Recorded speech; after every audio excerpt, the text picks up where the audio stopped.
Assalamualaikum warahmatullahi wabarakatuh. Nama saya Nadia Aulia Putri dari kelas 11 MIPA 2. Muhammad Yamin dilahirkan di Talawi, Sawah Lunto pada 23 Agustus 1903. Ia merupakan putra dari pasangan Usman Baginda Khatib dan Siti Saadah. Ayahnya memiliki 16 anak dari 5 istri, yang hampir keseluruhannya kelak menjadi intelektual yang berpengaruh. Saudara-saudara Yamin antara lain: 1. Muhammad Yaman, seorang pendidik. 2. Jamaluddin Adinegoro, seorang wartawan terkemuka. Ketiga, Ramana Usman, pelopor Korps Diplomatik Indonesia. Selain itu, sepupunya ia, Muhammad Amir, merupakan tokoh pergerakan kemerdekaan Indonesia. Pada tahun 1937, Muhammad Yamin menikah dengan Siti Sundari, putri seorang bangsawan dari Kadilangu. Mereka dikaruniai satu orang putra, Dang Rahadian Sinayangsi Yamin. Saat pada tanggal 17 Oktober 1962, ia wafat di Jakarta dan dimakamkan di Desa Talawi, Sumatera Barat. Muhammad Yamin meninggal ketika ia diukur sebagai Menteri Penerangan. Muhammad Yamin memulai pendidikannya ketika ia bersekolah di Hollands Inlandse School atau HIS. Ia juga mendapat pendidikan di sekolah guru. Muhammad Yamin juga mengenyam pendidikan di Sekolah Menengah Pertanian Bogor, Sekolah Dokter Hewan Bogor, HMS, hingga Sekolah Kehakiman, dan berhasil memperoleh gelar Mister Indirecten atau sarjana hukum pada tahun 1932.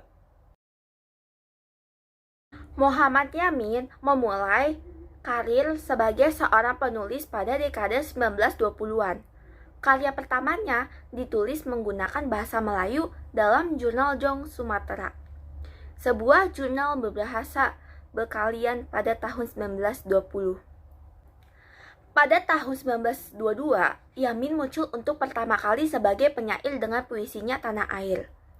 Yang dimaksud tanah airnya yaitu Minangkabau di Sumatera. Tanah Air merupakan himpunan puisi modern Melayu pertama yang pernah diterbitkan. Himpunan Yamin yang kedua, Tumpah Darahku, muncul pada 28 Oktober 1928. Karya ini sangat penting dari segi sejarah. Ia juga menerjemahkan karya-karya William Shakespeare, drama Julius Caesar, dan Rabindranath Tagore. Sedangkan karir politik Yamin dimulai ketika ia masih menjadi mahasiswa di Jakarta. Ketika itu, ia bergabung dalam organisasi Jong Sumatera Bond dan menyusun Ikrah Sumpah Pemuda yang dibacakan pada Kongres Pemuda II. Dalam ikrar tersebut, ia menetapkan bahasa Indonesia sebagai bahasa nasional Indonesia. Melalui organisasi Indonesia Muda, Yamin mendesak supaya bahasa Indonesia dijadikan sebagai alat persatuan. Kemudian setelah kemerdekaan, bahasa Indonesia pun resmi menjadi bahasa utama dalam kesusastraan Indonesia. Pada tahun 1932, Yamin memperoleh gelar sarjana hukum. Ia kemudian bekerja di dalam bidang hukum di Jakarta hingga tahun 1942. Pada tahun yang sama, Yamin tercatat sebagai anggota Partindo. Setelah Partindo bubar, bersama Adenan Kapaugani dan Amir Syarifuddin, ia mendirikan Gerakan Rakyat Indonesia atau Gerindo. Tahun 1939, ia terpilih sebagai anggota Volkasrat. Semasa pendudukan Jepang, 1942 hingga 1945, Yamin bertugas pada Pusat Tenaga Rakyat atau Putra. Pada tahun 1945, ia terpilih sebagai anggota Badan Penyelidik Usaha Persiapan Kemerdekaan Indonesia atau BPUPKI. Dalam sidang BPUPKI, Yamin banyak memainkan peran. Ia berpendapat agar hak asasi manusia dimasukkan ke dalam konstitusi negara. Ia juga mengusulkan agar wilayah Indonesia pasca kemerdekaan mencakup Sarawak, Sabah, Semenanjung, Malaya, Timur Portugis, serta semua wilayah Hindia di Bekalian. Soekarno yang juga merupakan anggota BPUPKI menyokong ide Yamin tersebut. Setelah kemerdekaan, Muhammad Yamin dilantik untuk jabatannya yang penting dalam pemerintahannya.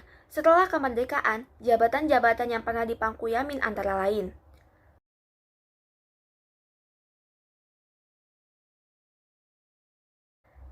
Muhammad Yamin dianugerahi gelar pahlawan nasional pada tahun 1973 sesuai dengan SK Presiden RI nomor 088 per TK per 1973.